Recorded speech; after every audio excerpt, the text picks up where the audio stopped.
मेहनत इतनी खामोशी से करो कि आपकी सफलता शोर मचा दे। हेलो एवरीवन, मैं हूं गौरव यादव और आप लोग देख रहे हैं फ्रेंड्स ट्यूटोरियल। तो स्टार्ट करने जा रहे हैं क्लास 11th की फिजिक्स। और क्लास 11th की फिजिक्स में हम जो पहला चैप्टर पढ़ने जा रहे हैं वो है वेक्टर। तो अभी हम वेक्टर में इंट्रोडक्टरी पार्ट बेसिकली आज कवर करने की कोशिश करेंगे। तो देखते हैं वेक्टर में हमारा क्या क्या है। ठीक है, सबको पता है कि जो फिजिकल क्वांटिटी होती है बेसिकली दो टाइप की होती हैं, एक वेक्टर क्वांटिटी और एक स्केलर क्वांटिटी। ठीक है, तो अभी हम जो स्टार्ट करेंगे वहां पहले स्केलर और वेक्टर में डिफरेंशिएट कर लेते हैं, दोनों में क्या क्या डिफरेंसेस हैं। तो देखते हैं क्या क्या डिफरेंसेस है।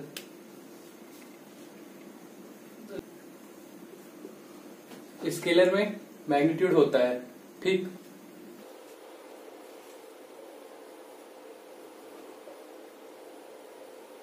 होता है।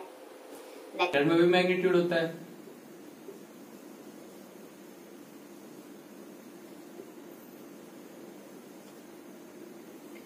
तो इस बेसिस पे तो दोनों सेम है क्योंकि दोनों के पास मैग्नीट्यूड प्रेजेंट होता है। ठीक है, अभी नेक्स्ट जो देखेंगे वो डायरेक्शन में क्या डिफरेंसेस आते हैं इनके।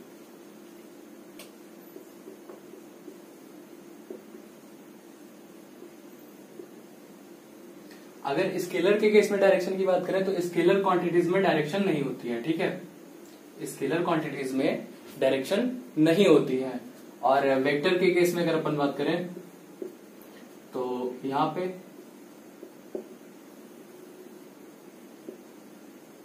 पे तो डायरेक्शन प्रेजेंट होती है। तो ये आया स्केलर और वेक्टर में पहला डिफरेंस। क्या डिफरेंस आया कि स्केलर में सिर्फ मैग्नीट्यूड प्रेजेंट होता है, डायरेक्शन की नहीं प्रेजेंट होती है। वेक्टर में मैग्नीट्यूड तो प्रेजेंट होता ही होता है, साथ साथ उसके डायरेक्शन भी कंपलसरी है, डायरेक्शन भी प्रेजेंट होती है। ठीक है, नेक्स्ट बात करते हैं।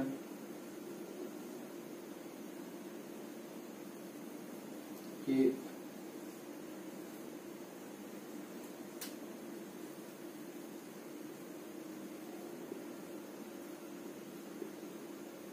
नॉर्मल अलजेब्रा से सॉल्व हो जाती हैं और इनको सॉल्व करने के लिए वेक्टर अलजेब्रा की जरूरत होती है।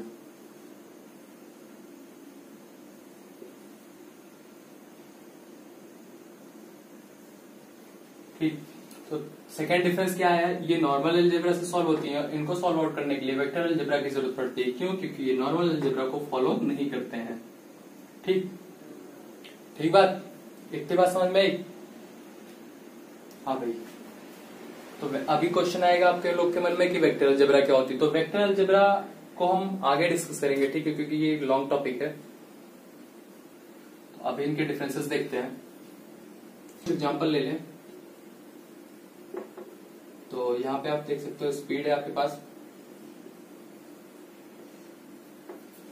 स्पीड जो है स्केलर क्वांटिटी है।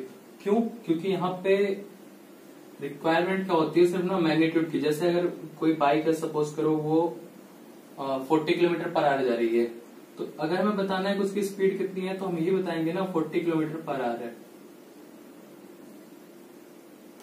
ठीक, अब यहाँ पे डायरेक्शन की कोई नीड नहीं, ये इतना ही बताना है, इसका मैग्नीट्यूड ही बताना इस क्वांटिटी को कंप्लीटली डिस्क्राइब कर रहा है, कंप्लीटली डिफाइन कर रहा है, क्योंकि इसमें डायरेक्शन की जरूरत नहीं होती है। दैट्स व्हाई स्पीड क्या होती है, स्केलर क्वांटिटी होती है। वहीं अगर हम देख लें इसका एग्जांपल वेक्टर का, अपने पास वेलोसिटी आती है।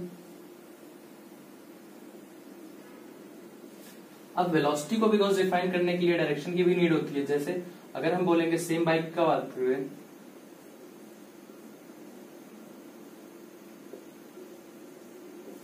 कि एक बाइक है, उसकी वेलोसिटी जो है 40 किलोमीटर पर आवर है, तो ये अभी इनकम्प्लीट सा सेंटेंस है। क्यों इनकम्प्लीट से इसको डिफाइन किया गया? क्यों? क्योंकि यहाँ पे सिर्फ आपने मैग्नीट्यूड बताया। और वेक्टर की खास बात क्या होती है, उसके पास डायरेक्शन भी प्रेजेंट होती है। ठीक है, तो हम बोलेंगे कि अगर हम इसको अच्छे से डिफाइन करना है, कंप्लीटली डिफाइन करना है, तो हमें ये बोलना होगा कि 40 किलोमीटर पर आवर किसी डायरेक्शन में, जो डायरेक्शन सपोज कर लो यहाँ पे ईस्ट डायरेक्शन है, तो हम क्या बोलेंगे कि उस बाइक की वेलोसिटी जो है वो 40 kilometre per hour east direction में है। ठीक है, तो यहाँ पे डायरेक्शन की भी इन्वॉल्वमेंट होती है। ठीक है, अभी नेक्स्ट एग्जांपल अगर अपन देखें तो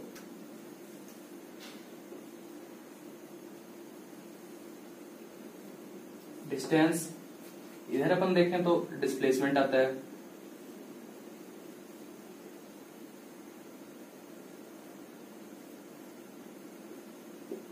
ठीक।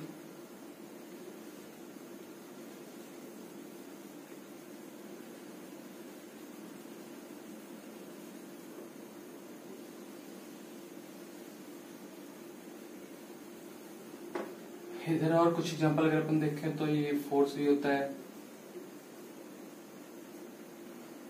ठीक है ना। तो ये बेसिकली जो डिफरेंस है, ये डिफरेंस हो गया स्केलर और वेक्टर के बीच में, ठीक है। तो डिफरेंसेस क्या क्या हो गए एक बार फिर से हम अगर देख लें तो स्केलर में मैग्नीट्यूड प्रेजेंट होता है, वेक्टर में भी मैग्नीट्यूड प्रेजेंट होता है। तो मैग्नीट्यूड के बेसिस पे तो हम इनको डिफरेंशिएट नहीं कर सकते, ठीक है। अभी नेक्स्ट टॉपिक अपना जो आता है वो डायरेक्शन होता है। तो डायरेक्शन का सीन क्या होता है कि स्केलर में डायरेक्शन तो एब्सेंट होती है, ठीक है, स्केलर में डायरेक्शन नहीं प्रेजेंट होती, बट वेक्टर के केस में जब अपन आता है तो यहाँ पे डायरेक्शन प्रेजेंट होती है, ठीक है। तो ये पहला हमारा डिफरेंस आ गया कि अगर कोई क्वांटिटी है उसमें डायरेक्शन प्रेजेंट है तो वो वेक्टर क्वांटिटी होगी, अगर डायरेक्शन एब्सेंट है तो वो डेफिनेटली स्केलर क्वांटिटी होगी, ठीक है। फिर नेक्स्ट आता है कि वो जो क्वांटिटी है उसको ऐड, सब्ट्रैक्ट, मल्टीप्लिकेशन या फिर डिवीजन करने के लिए उसमें क्या नॉर्मल अलजेब्रा का यूज हो रहा है या फिर किसी स्पेशल टाइप के अलजेब्रा का यूज हो रहा है। अगर वो नॉर्मल अलजेब्रा को फॉलो कर रहा है, अगर वो नॉर्मल अलजेब्रा को फॉलो कर रहा है तो वो होता है आपका स्केलर क्वांटिटी। अगर उसके लिए उसको सॉल्व करने के लिए हमें किसी स्पेशल अलजेब्रा की जरूरत पड़ती है जिसे हम वेक्टर अलजेब्रा बोलते हैं, उसकी नीड होती है, तो वो श्योरली वेक्टर क्वांटिटी होती है, ठीक है। फिर अपन कुछ एग्जांपल की बात कर लेते हैं। तो इसका एग्जांपल हो गया स्पीड, और इसका एग्जांपल हो गया वेलोसिटी, इधर डिस्प्लेसमेंट हो गया, डिस्टेंस हो गया, फोर्स हो गया, और भी बहुत सारे एग्जांपल्स हैं जिनको हम आगे इस चैप्टर में डिस्कस करते रहेंगे, ठीक है। तो आप लोग नोट करना चाहे तो नोट आउट कर लीजिए।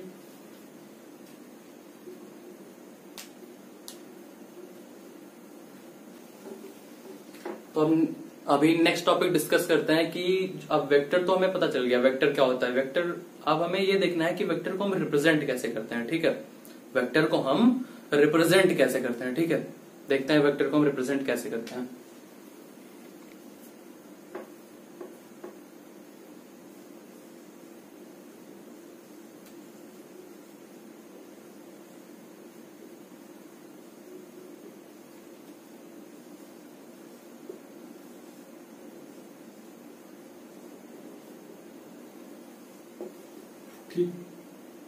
Representation of vector.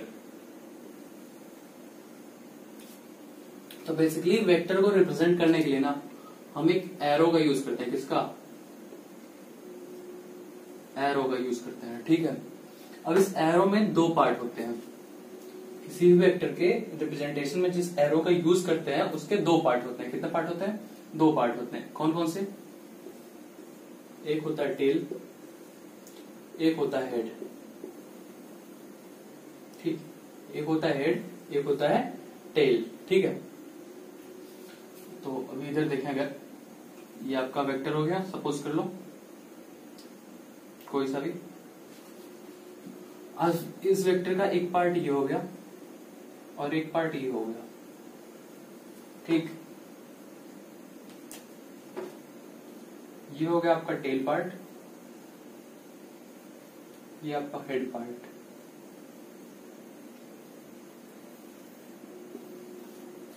अब दो पार्ट क्यों? ये जो पार्ट होता है आपका, ये पार्ट बताता है किसी भी वेक्टर का मैग्नीट्यूड।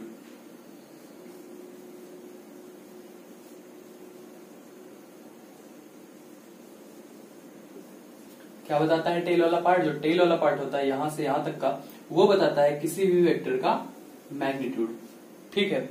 अब क्योंकि वेक्टर में क्या क्या चीजें होती हैं, इसमें होती है मैग्नीट्यूड,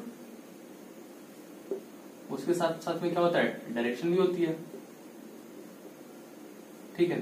तो अभी मैग्नीट्यूड तो हो गया, अब सेकंड चीज हमें क्या चाहिए? डायरेक्शन। तो जो हेड वाला पार्ट होता है, टॉप वाला, ये बताता है हमें उस वेक्टर की डायरेक्शन।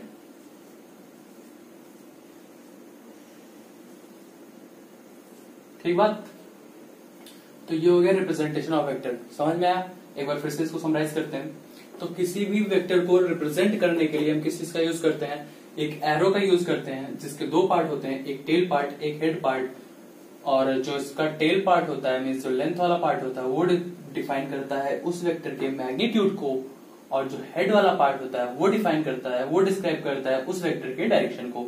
वो वेक्टर कौन सी डायरेक्शन में है, अगर हमको ये पता करना है तो हमको उसके हेड के बारे में जानकारी होनी चाहिए। अगर हमको ये पता करना है कि उसका मैग्नीट्यूड कितना है तो हमें उसके टेल के बारे में नॉलेज होनी चाहिए। ठीक है, तो आप इसको नोट डाउन कर सकते हो। अभी जो नेक्स्ट टॉपिक हम लोग स्टार्ट करने जा रहे हैं वो है टाइप्स ऑफ वेक्टर। अब हमने वेक्टर देख लिया क्या होता है, हमने देख लिया वेक्टर को रिप्रेजेंट कैसे करते हैं। अब हम देखने जा रहे हैं कि वेक्टर कितने टाइप के होते हैं। ठीक है, तो vector basically parallel vector, opposite vector, anti parallel vector, equal vectors, ऐसे करके कई टाइप्स के होते हैं। हम सारे टाइप्स को धीरे धीरे यहाँ पे डिस्कस करेंगे। ठीक है, टाइप्स ऑफ वेक्टर से पहले एक चीज और जान लेते हैं कि अगर हमें किसी वेक्टर को रिप्रेजेंट करना हो अल्फाबेटिकल टाइप में तो कैसे रिप्रेजेंट करेंगे। ठीक है, तो हम लिखते हैं किसी भी, जैसे कोई क्वांटिटी है, कोई वेक्टर क्वांटिटी है, अगर हमें उसे रिप्रेजेंट करना है तो हम लिखेंगे, सपोज कर लो कोई आपके पास वेक्टर क्वांटिटी है ए। ठीक, इसको अगर सही से रिप्रेजेंट करना है तो हम लिखेंगे इसके ऊपर वेक्टर का सिंबल, ये सिंबल लगाएंगे एरो का। ठीक है, तो अब ये हो गई कंप्लीटली वेक्टर क्वांटिटी। ठीक है, और सपोज कर लो आपके पास वेलोसिटी है v। अब आपको क्या करना है कि ये अभी इनकम्प्लीट है, अगर इसको आपको सही से लिखना है तो इसके ऊपर क्या होना चाहिए, अब ये करेक्ट हुआ, सेम एज ये डिस्प्लेसमेंट है, अब ये इनकरेक्ट है, इसके ऊपर ये सिंबल लगा वेक्टर का, अब ये हुआ करेक्ट क्वांटिटी, वेक्टर क्वांटिटी। ठीक, इतनी बात समझ में आई। और अगर आपके पास कभी ऐसा कुछ लिखा मिल जाए, वेलोसिटी के केस में देखते हैं, ये जो सिंबल लगता है मॉड का, ये रिप्रेजेंट करता है किसी भी वेक्टर के मैग्नीट्यूड को।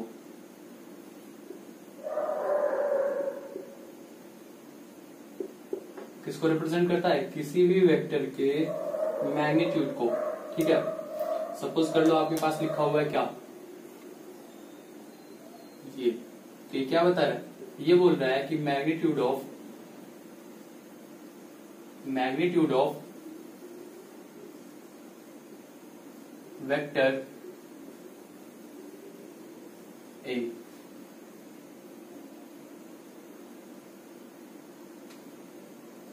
ठीक बात, इतने समझ में आ गया ना। ठीक है, अब हम स्टार्ट करते हैं टाइप्स ऑफ वेक्टर। ठीक है, अभी हम क्या स्टार्ट करने वाले हैं, टाइप्स ऑफ वेक्टर। इतना कुछ समझने के बाद अब हम देखेंगे कि टाइप्स ऑफ वेक्टर क्या होते हैं, कितने टाइप के वेक्टर प्रेजेंट होते हैं। ठीक है, तो सबसे पहले हम स्टार्ट करेंगे इक्वल वेक्टर से, देखते हैं क्या क्या टाइप है।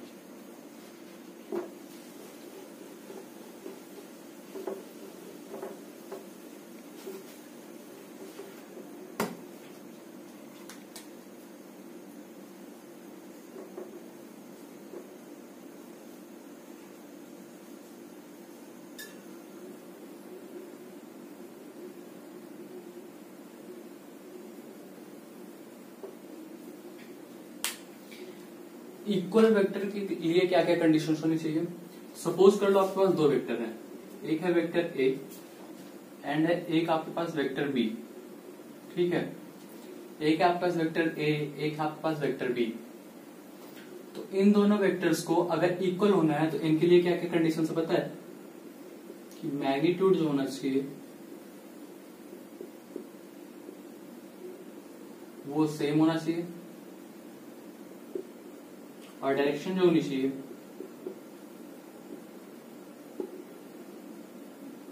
वो भी सेम होनी चाहिए। मींस अगर कोई भी दो वेक्टर हैं, सपोज आपके पास वेक्टर ए और वेक्टर बी, कोई भी दो वेक्टर हैं, अगर इन दोनों वेक्टर्स को इक्वल वेक्टर होना है, अगर ये दोनों वेक्टर इक्वल वेक्टर है तो यहाँ पे कंडीशन जो नेसेसरी हो ये होगी कि इनका मैग्नीट्यूड सेम होना चाहिए, साथ ही साथ इनका डायरेक्शन भी सेम होना चाहिए। ठीक, अगर हम इसको सीधे सीधे लिखना चाहें तो अपन लिख सकते हैं कि mod of vector A should be equal to the magnitude of vector B. Theta जो होगा मतलब angle between vector A and vector B is equals to the 0 degree.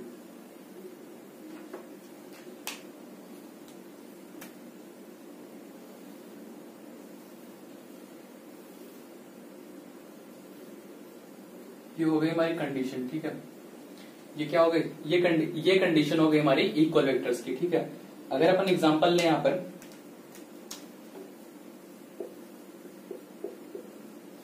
तो ये वेक्टर ए है। अब इसके इक्वल अगर कोई वेक्टर बी होगा तो वो ऐसा ही होना चाहिए।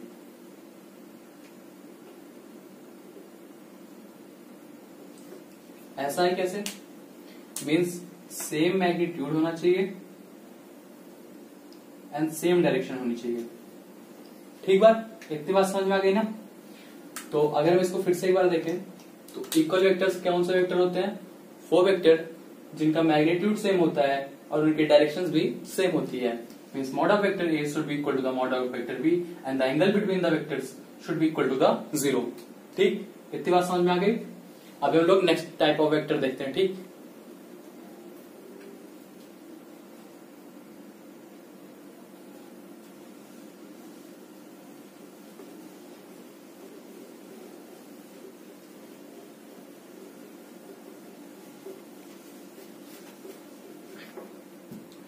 दूसरा अपने पास जो वेक्टर आता है वो होता है अपोजिट या फिर नेगेटिव वेक्टर।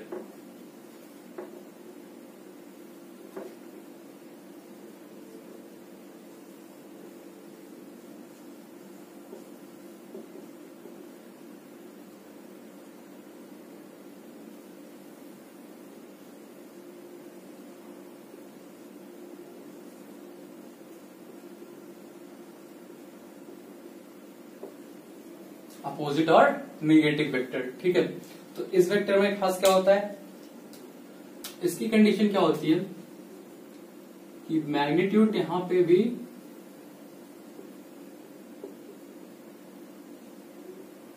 सेम ही चाहिए। ठीक है, यहां पे भी मैग्नीट्यूड का क्या सीन है, इन वेक्टर्स में भी मैग्नीट्यूड आपको सेम ही चाहिए। ठीक, बट जब हम बात करें अगर एंगल की, मतलब डायरेक्शन की दोनों के बीच में,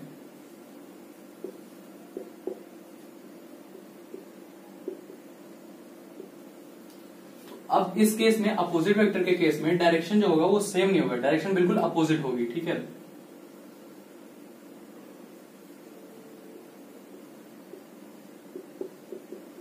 नाम से क्लियर है, अपोजिट वेक्टर है तो डायरेक्शन भी क्या होनी चाहिए, अपोजिट होगी। ठीक है, इतनी बात क्लियर। अगर अपन कंडीशन में ऐसे शॉर्ट में लिखना चाहें तो हम लिख सकते हैं यहाँ पे कि मॉड ऑफ वेक्टर ए, दो वेक्टर का अगर अपन एग्जांपल लेके करें इसको, कोई एक वेक्टर ए है एंड सपोज ये, एंड एक वेक्टर बी है सपोज ये। अगर ये दोनों अपोजिट वेक्टर हैं तो इनके मैग्नीट्यूड इक्वल होने चाहिए एंड जो डायरेक्शन होनी चाहिए, यानी कि जो थीटा होगा इन दोनों के बीच में, एंगल जो होगा वो होगा 180 डिग्री। ठीक, कितना होगा, 180 डिग्री। ठीक बात,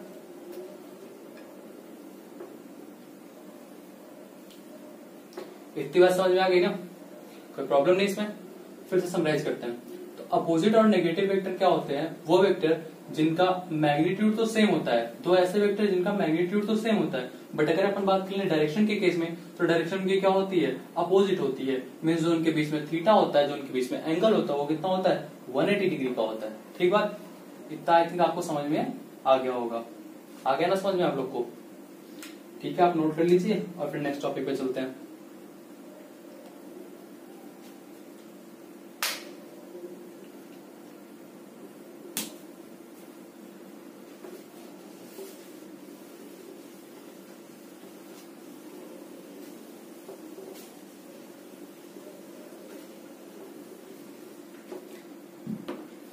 एक एग्जाम्पल क्वेश्चन कराता है एक छोटा सा,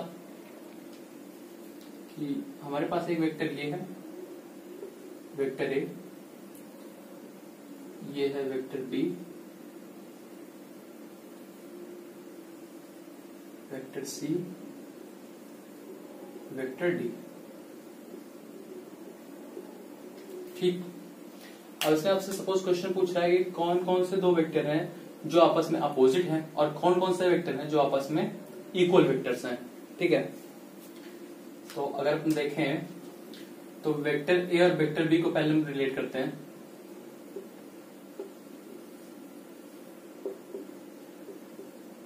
अगर इन दोनों को पहले हम देखें तो वेक्टर ए की डायरेक्शन ये है, वेक्टर बी की इधर डायरेक्शन है, तो डायरेक्शन के केस में तो दोनों अपोजिट हो गए, ठीक।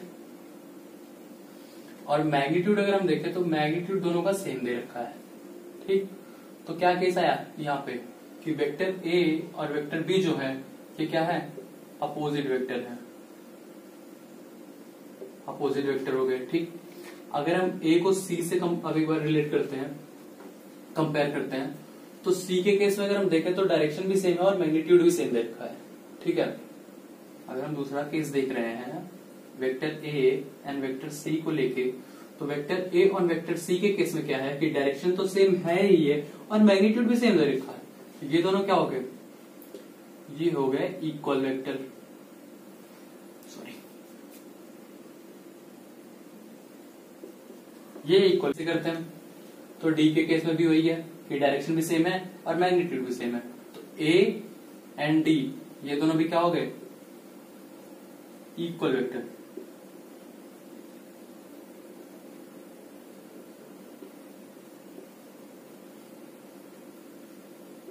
ठीक बात।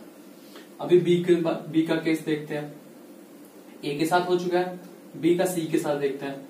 तो डायरेक्शन की बात करें तो डायरेक्शन के केस में सी जो है और बी की जो डायरेक्शन है वो एक दूसरे के अपोजिट है, ठीक है। और मैग्नीट्यूड जो है वो दोनों का सेम है। तो इधर अगर हम बी और सी को कंपेयर कर रहे हैं तो ये दोनों क्या निकले अपने, अपोजिट वेक्टर, ठीक बात। अभी डी को डी से कंपेयर करते हैं, तो डी के केस में भी वही है, डायरेक्शन भैया अपोजिट है और मैग्नीट्यूड तो सेम बन रहा है, ठीक। तो यहां पे भी वही सेम सीन कि बी एंड डी जो है इनके साथ भी क्या है, सेम सीन है और ये भी एक दूसरे के क्या है, अपोजिट वेक्टर है। ये अपोजिट वेक्टर का सिंबल नहीं है,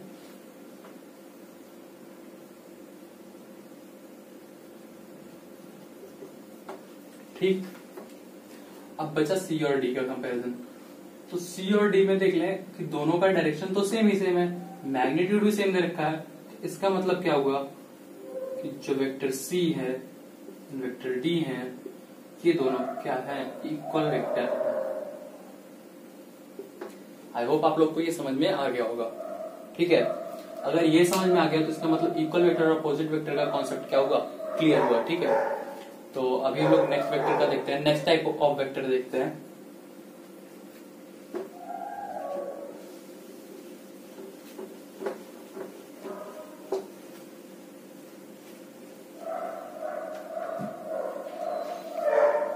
नेक्स्ट टाइप के लिए हम बोर्ड को 2 पार्ट में कर रहे हैं। पहला आपको दिखाएंगे पैरेलल वेक्टर,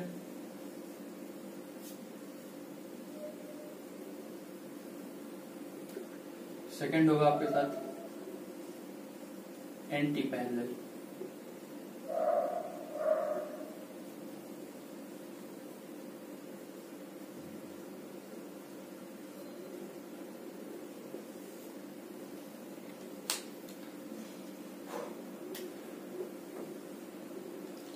दोनों को समझेंगे।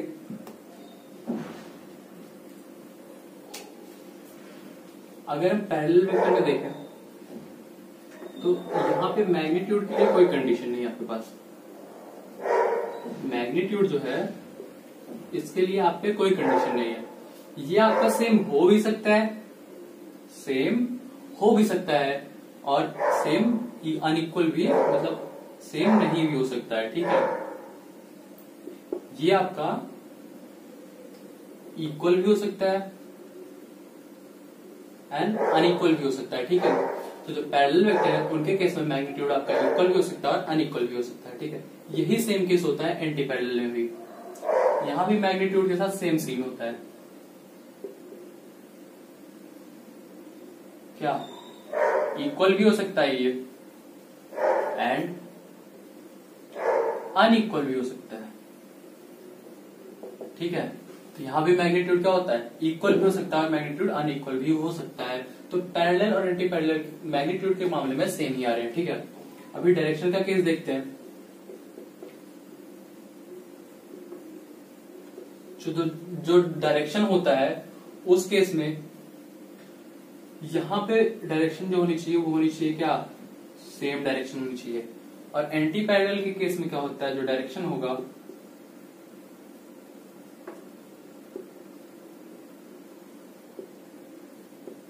वो होगी अपोजिट डायरेक्शन।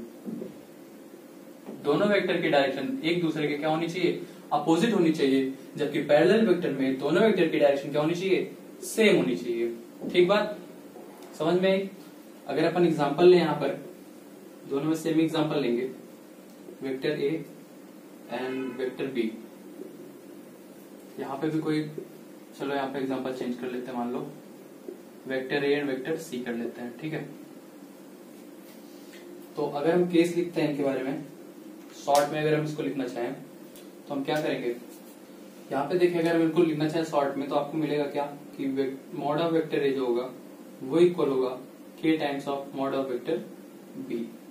ठीक है, सेम यहाँ पे आपको मिलेगा कि मैग्नीट्यूड ऑफ जो वेक्टर ए होगा वो इक्वल होगा k times of vector C.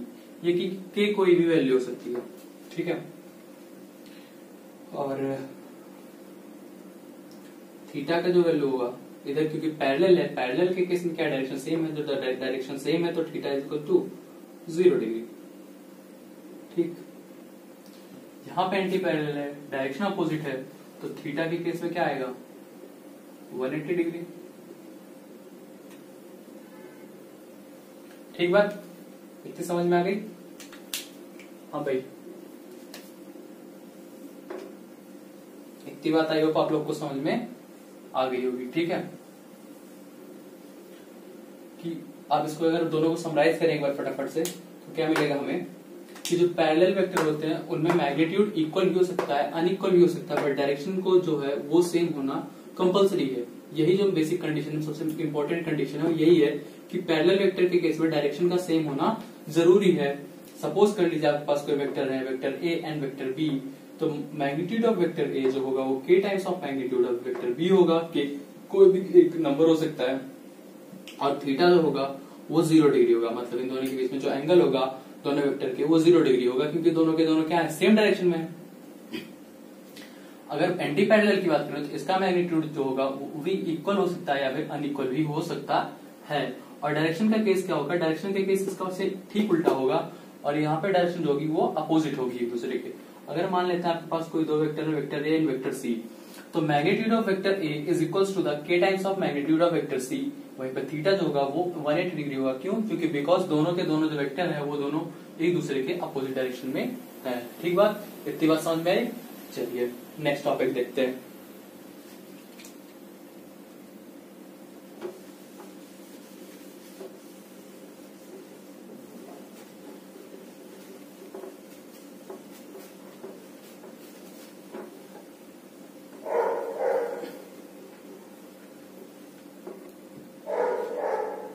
Next vector अपने पास जो आता है वो आया अपने पास कोलिनियर वेक्टर।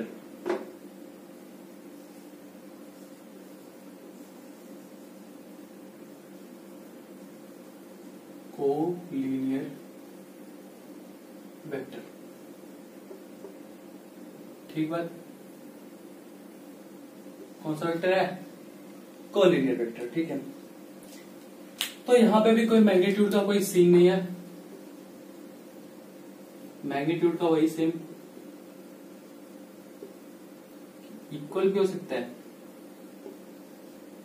अनइक्वल भी हो सकता है। ये कोई कंपलसरी यहाँ पे कुछ नहीं मैग्नीट्यूड के लिए। ठीक है, मैग्नीट्यूड का इक्वल भी हो सकता है, आपके पास अनइक्वल मैग्नीट्यूड वाले भी कोलिनियर वेक्टर होते हैं। ठीक है, डायरेक्शन की बात करें तो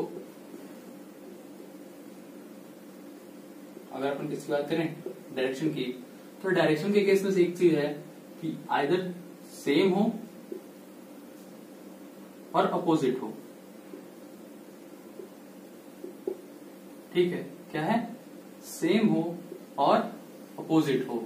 मतलब जो इसका कोलिनियर नाम से देख लिया आप लोग को थोड़ा सा आ रहा होगा कि लीनियर होना चाहिए। मतलब जो भी वेक्टर एक लाइन में प्रेजेंट होते हैं, ठीक है। जैसे सपोज कर लीजिए आपके पास कोई वेक्टर ए है, आपके पास एक वेक्टर ये है, एक वेक्टर आपके पास ये है, ठीक। ये आपके तीन वेक्टर है, vector A, vector B and vector C. ये तीनों वेक्टर मैग्नीट्यूड का कोई कंपलसरी नहीं है कि सेम है, इक्वल है, नहीं इक्वल है, कोई मतलब नहीं है। डायरेक्शन का भी चाहे, बस डायरेक्शन के केस में क्या है, या तो सेम डायरेक्शन होनी चाहिए या तो अपोजिट डायरेक्शन होनी चाहिए, ठीक है। मीन्स या तो थीटा जो होना चाहिए, या तो जो थीटा होना चाहिए वो 0 डिग्री होना चाहिए, या फिर जो थीटा होना चाहिए वो 180 डिग्री होनी चाहिए, ठीक है। तो यहाँ पे देख लीजिए ये तीनों क्या है, एक ही लाइन में है, सेम लाइन में लाई कर रही है, इसलिए तीनों के तीनों वेक्टर्स क्या हो गए, कोलिनियर वेक्टर हो गए। इतनी बात समझ में आई। एक बार इसको फिर से अगर समराइज करें तो मैग्नेटिक कोलिनियर वेक्टर वो वेक्टर होते हैं जो कि सेम लाइन में लाई करते हैं। क्या करते हैं, सेम लाइन में लाई करते हैं। यहाँ पे मैग्नीट्यूड के लिए कोई रिस्ट्रिक्शन नहीं है, आपके एंगल के लिए सिर्फ इतना रिस्ट्रिक्शन है कि या तो 0 डिग्री होना चाहिए या तो 180 डिग्री होना चाहिए, ठीक है। ठीक, अभी अब नेक्स्ट टॉपिक पे मूव करते हैं, ठीक।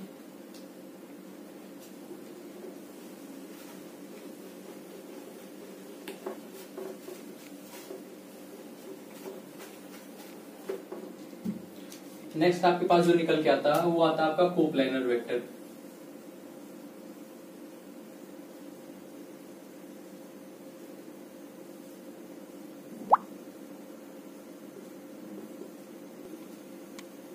कौन सा आता है, कोप्लेनर वेक्टर, ठीक है। अब ये साफ ही साफ इसमें देख लिया, इसी से पता चला ना, को मतलब क्या होता है, साथ साथ, प्लेनर मतलब क्या होता है, प्लेन। वो वेक्टर्स जो सेम प्लेन, मतलब एक प्लेन को साथ साथ शेयर करे, वो होते हैं कोप्लेनर वेक्टर, ठीक है। मतलब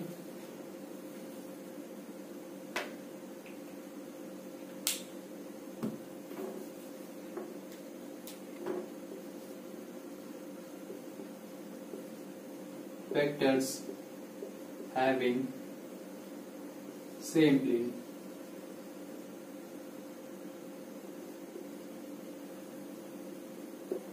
ठीक है।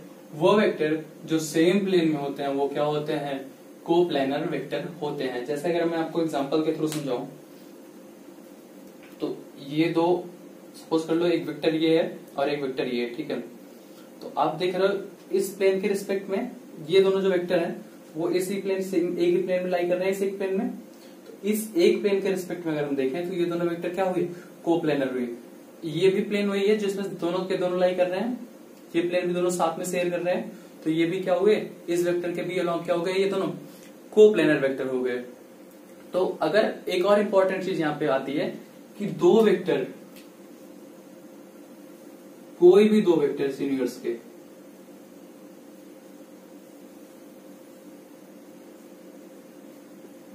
टू वेक्टर्स और ऑलवेज कोप्लेनर, ठीक बात, कि कोई भी दो वेक्टर इस यूनिवर्स में हमेशा क्या होते हैं, कोप्लेनर होते हैं। क्या होते हैं, हमेशा कोप्लेनर होते हैं, क्योंकि कोई भी दो वेक्टर को आप सेम प्लेन में ही बनाएंगे, आप दो डिफरेंट प्लेन में दो वेक्टर्स को नहीं बना सकते हो। ये वेक्टर कभी भी आप किसी भी प्लेन से देखोगे, चाहे इस प्लेन से देखोगे, चाहे इस प्लेन से देखोगे, किसी भी प्लेन से देखोगे, तो ये दोनों के दोनों वेक्टर क्या होते हैं, हमेशा के हमेशा कोई ना कोई इनमें ऐसा प्लेन होगा जिसको ये सेम शेयर कर रहे होंगे, तो ये दोनों क्या होते हैं, ऑलवेज कोप्लेनर ही होंगे। हाँ, जब अपन बात करते हैं तीन वेक्टर के केस की, किसकी, तीन वेक्टर के केस की, अभी सपोज कर लो हमारे पास ये तीन वेक्टर, ठीक है। अब यहाँ पे देखो ये दोनों वेक्टर इस प्लेन के अलॉन्ग कोप्लेनर है, ये दोनों वेक्टर इस प्लेन के अलॉन्ग कोप्लेनर है, और ये दोनों वेक्टर जो वो इस प्लेन के अलॉन्ग कोप्लेनर है, ठीक है। इधर समझाता हूँ ठीक से। तीन वेक्टर अपने पास, अभी ये दोनों जो वेक्टर हैं, ये तीन वेक्टर अपने पास, ये वेक्टर और ये वेक्टर बोर्ड के प्लेन के अलॉन्ग कोप्लेनर है, ये वेक्टर इस प्लेन के अलॉन्ग कोप्लेनर है, ये वेक्टर ये दोनों इसके अलॉन्ग कोप्लेनर है। लेकिन अगर हम इन तीनों वेक्टर की बात करें आपस में, अगर हम तीनों वेक्टर को आपस में देखें तो ये तीनों वेक्टर आपस में इनके पास कोई भी एक ऐसा प्लेन नहीं है जिसको ये कॉमनली शेयर कर रहे हो। तो हम ये बोलेंगे कि इनमें से हर दो वेक्टर तो आपस में कोप्लेनर है, लेकिन ये तीनों वेक्टर जो है वो आपस में कोप्लेनर नहीं है, क्योंकि इनके पास कोई भी ऐसा प्लेन नहीं जो ये कॉमनली शेयर कर रहे हो। लेकिन अगर हम सपोज कर लेते हैं कि हमारे पास कोई भी दो ऐसे वेक्टर हैं, सॉरी तीन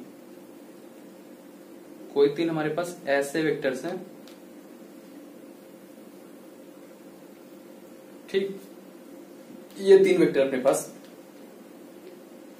यहां पे दिखाता हूं आपको।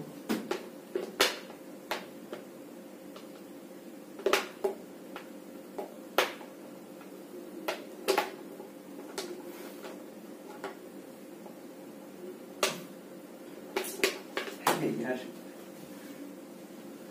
सपोज वहां पे नहीं हो रहा, ये तीन वेक्टर अपने पास हैं, ठीक है। चलो आपको ये दिखाता हूं करके मैं। सपोज कर लो अभी आपके पास जो तीनों वेक्टर हैं वो कुछ ऐसे हैं, कैसे हैं, ऐसे हैं, ठीक है। कुछ तीन वेक्टर अपने पास हैं जो ऐसे हैं, ठीक है। तो ये तीनों के तीनों वेक्टर आप देख रहे होंगे इस प्लेन के लॉन्ग क्या है, कोप्लेनर है, ठीक है। तो ये तीनों वेक्टर आपस में कोप्लेनर हैं, ठीक है। और दो वेक्टर तो आपस में ऑलवेज कोप्लेनर होते ही होते हैं, ठीक। तो कोप्लेनर वाला कॉन्सेप्ट आप लोग को आई होप समझ में आ गया होगा। अब हम लोग मूव करेंगे अपने नेक्स्ट टॉपिक पे, ठीक बात।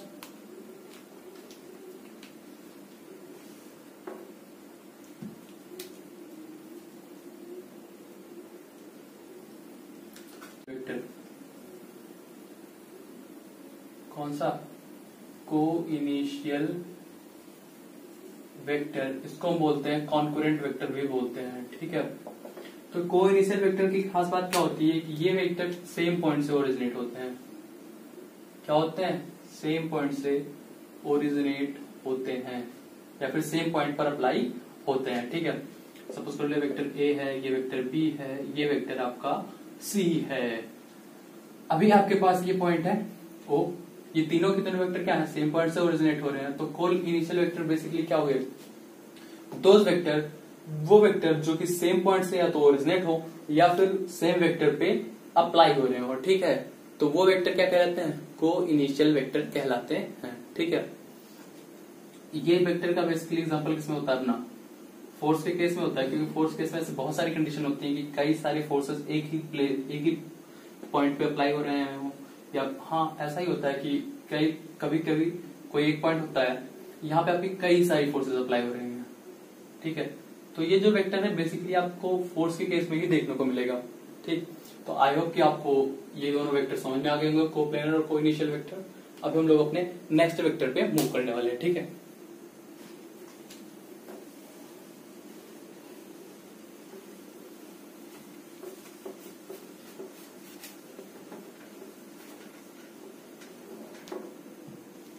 अब हमारे पास जो हमारा नेक्स्ट वेक्टर आता है वो आता है कौन सा, जीरो वेक्टर, डॉन।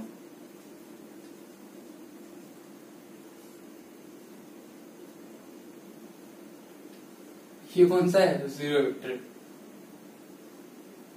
इसका एक और नाम है नल वेक्टर। तो इस वेक्टर का खास क्या है पता है, जीरो वेक्टर की एक खास बात होती है पता क्या, मैग्नीट्यूड के नाम पे ना इसमें कुछ भी नहीं होता, मैग्नीट्यूड के नाम पे इसमें कुछ भी नहीं होता, इसका मैग्नीट्यूड जीरो होता है। तो फिर इसका यूज ही क्यों करता है जब इसका मैग्नीट्यूड जीरो होता है, बट भाई इसका डायरेक्शन तो प्रेजेंट होती है, इसमें डायरेक्शन ये तो प्रेजेंट होती है। हाँ मैग्नीट्यूड जो होता है वो जीरो होता है, बट डायरेक्शन की बात करें तो डायरेक्शन इसमें प्रेजेंट होती है, ठीक बात। और डायरेक्शन इसकी होती क्या है, कौन सी डायरेक्शन होती है, इसकी डायरेक्शन कोई भी हो सकती है, आर्बिट्री कोई भी डायरेक्शन में आप बोल सकते हो, क्योंकि जीरो ऐसा ना आप डिफाइन नहीं कर सकते हो कौन से डायरेक्शन में है। तो आप चाहे बोल सकते हो ईस्ट डायरेक्शन में है, नॉर्थ डायरेक्शन में है, साउथ में है, वेस्ट में है, ऊपर है, नीचे, कोई भी बोल सकते हो, कोई भी डायरेक्शन होती है, बट हाँ डायरेक्शन होती है, ये कंपल्सरी है। कौन सी डायरेक्शन है ये नहीं यहाँ पे होती, बट हाँ इतनी है कि यहाँ पे डायरेक्शन होती है और इनका जो मैग्नीट्यूड होता है वो जीरो होता है। इसका यूज क्यों करते हैं, इसका यूज यहाँ पे बेसिकली इसलिए करते हैं, अगर मैं थोड़ा सा आपको बताऊं कि एक रूल होता है कि vector plus vector is always a vector and vector minus vector is also always a vector.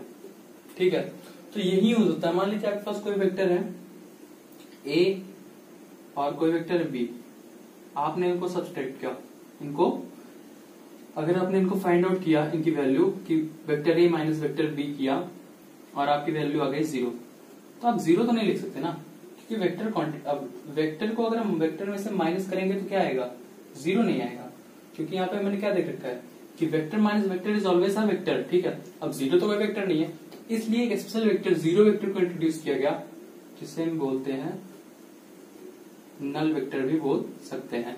हाँ, इसका मैग्नीट्यूड तो 0 होगा, बट डायरेक्शन कोई ना कोई इसमें प्रेजेंट होगी। ठीक बात, इतनी बात समझ में आ गई। आपको ये भी समझ में आ गया होगा कि 0 वेक्टर का यूज क्या है। ठीक, अब हम चलते हैं अपने लास्ट वेक्टर के टाइप पे, जो है यूनिट ऑफ वेक्टर। ठीक, यहीं पे देख लेते हैं।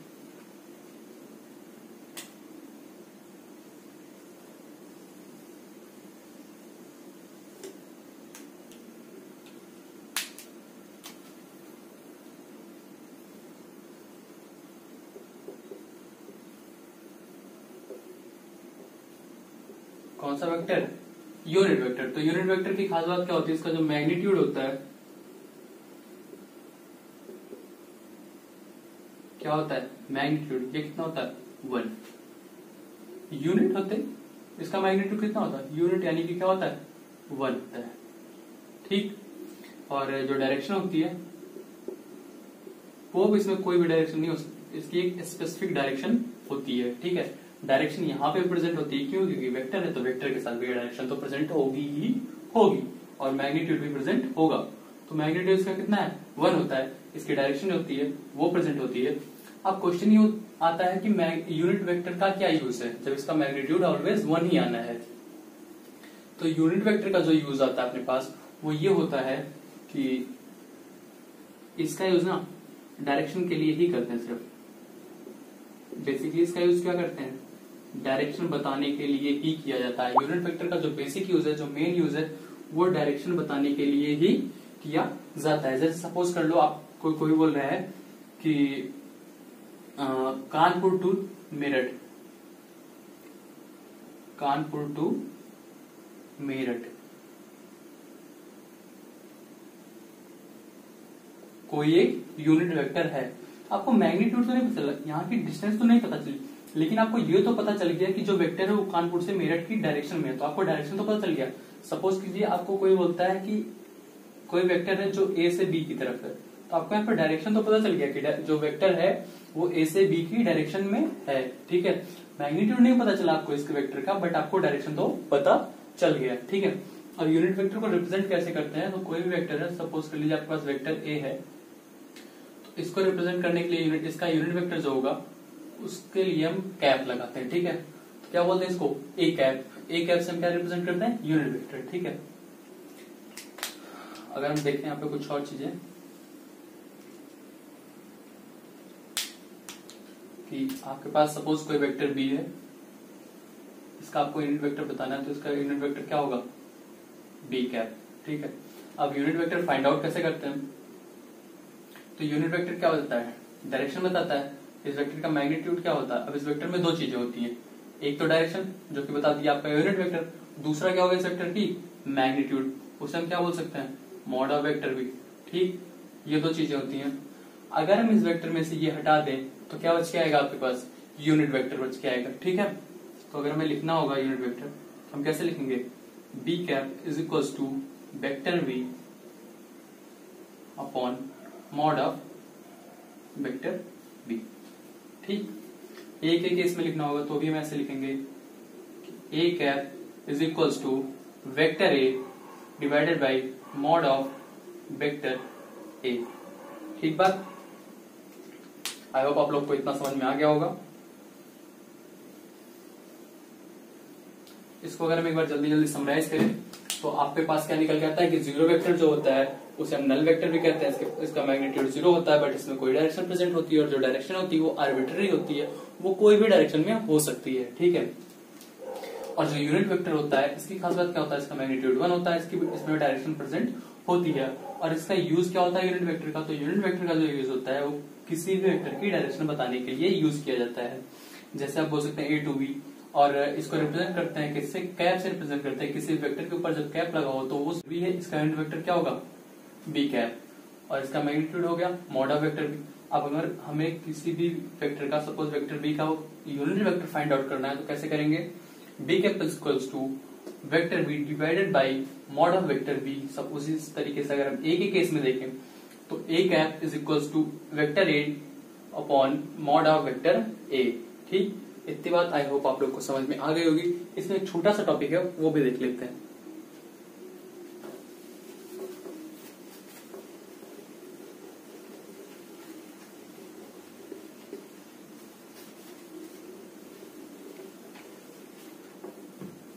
अपने पे 3 एक्सिस होती हैं,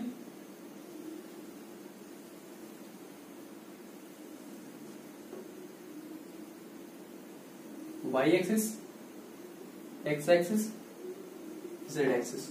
ठीक, क्योंकि ये एक डायरेक्शंस होती हैं जो एक्सिस होती हैं, तो ये हो गया अपना ओरिजिन पॉइंट, ठीक है। तो यहाँ पे जो यूनिट वेक्टर की बात आती है वो मैं बताने वाला हूँ कि x डायरेक्शन में जो यूनिट वेक्टर होती है उसे बोलते हैं हम आई कैप। क्या बोलते हैं, आई कैप, ठीक है। y डायरेक्शन में जो यूनिट वेक्टर होता है उसे बोलते हैं हम जे कैप, ठीक। वैसे ही z डायरेक्शन में जो यूनिट वेक्टर होता है उसे हम क्या बोलते हैं, के कैप। कोई भी वेक्टर किस डायरेक्शन में है उसे रिप्रेजेंट करने के लिए उसके साथ में हम उसका यूनिट वेक्टर रिप्रेजेंट करते हैं, ठीक है। अगर z डायरेक्शन में है तो k कैप, x डायरेक्शन में है तो i कैप, y डायरेक्शन में है तो j कैप। आई होप आप लोग को इतनी बात समझ में आ गई होगी। आप लोग को वेक्टर, रिप्रेजेंटेशन ऑफ वेक्टर और टाइप्स ऑफ वेक्टर आप लोग को अच्छे से समझ में आ गए होंगे। तो आज के लेक्चर में बस इतना ही, बाकी मिलता है नेक्स्ट लेक्चर में। तब तक के लिए खुश रहिए और मस्त रहिए, पढ़ते रहिए। Thank you.